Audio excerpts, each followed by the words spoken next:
শনিবার সিপাহীজলা জেলাভিত্তিক অনূর্ধ্ব 13 ও 17 বালক বিভাগের ফুটবল প্রতিযোগিতা অনুষ্ঠিত হয় সোনামুড়া স্পোর্টিং অ্যাসোসিয়েশনের মাঠে।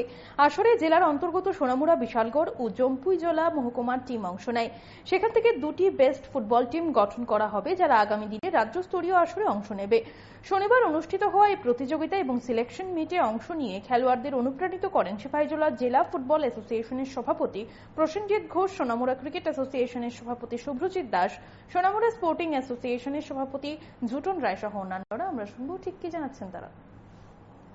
তিনটা সাব ডিভিশনের ফুটবলের টিম আছে, তিনটা সাব ডিভিশনে আন্ডার 13 এবং আন্ডার 17 সিলেকশন। এখান থেকে সিলেকশন হওয়ার পরে রাজ্যভিত্তিক খেলবে, রাজ্যভিত্তিক খেলার পরে ন্যাশনালে যাবে যারা সিলেকশন হবে। আমাদের উদ্দেশ্য একটাই, রাজ্যের এবং দেশের সরকারের উদ্দেশ্য একটাই, অন্তিম ব্যক্তি পর্যন্ত কিভাবে ফুটবলটাকে, অন্তিম ব্যক্তি যারা ভালো ভালো প্লেয়ার আছে তাদেরকে তুলে আনা সমাজ থেকে, এইভাবে তুলে এনে রাজ্য স্তরে এবং রাষ্ট্রীয় স্তরে তাদেরকে প্রডিউস করা, এটা প্রধান উদ্দেশ্য আমাদের সরকার।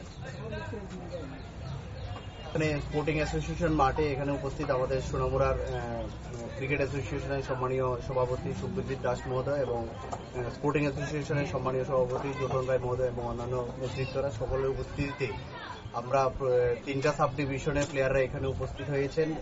আন্ডার 13 এবং আন্ডার 17 প্লেয়ারদের সিলেকশন হবে। আজকে সারাদিন ব্যাপী খেলা হবে। যে ভালো খেলবে তাদেরকে সিলেকশন করে রাজ্যে ভিত্তিক যেখানে খেলা হবে এখানে প্রেরণ করা হবে। এখান থেকে সিলেকশন হওয়ার রাষ্ট্রভিত্তিক খেলবেন এবং আপনারা সবাই খুশি হবেন যে আমাদের এই সোনামুড়াতে ফুটবলের একটা মৌসুম, ফুটবল মানুষ ভালোবাসে, সোনামুড়ার মানুষ ফুটবলটাকে আমরা কিভাবে আরো ভালোভাবে করতে পারি সেই দিকে আমরা এই মাঠটাকে ডিপিআর অলরেডি তৈরি হয়ে গেছে।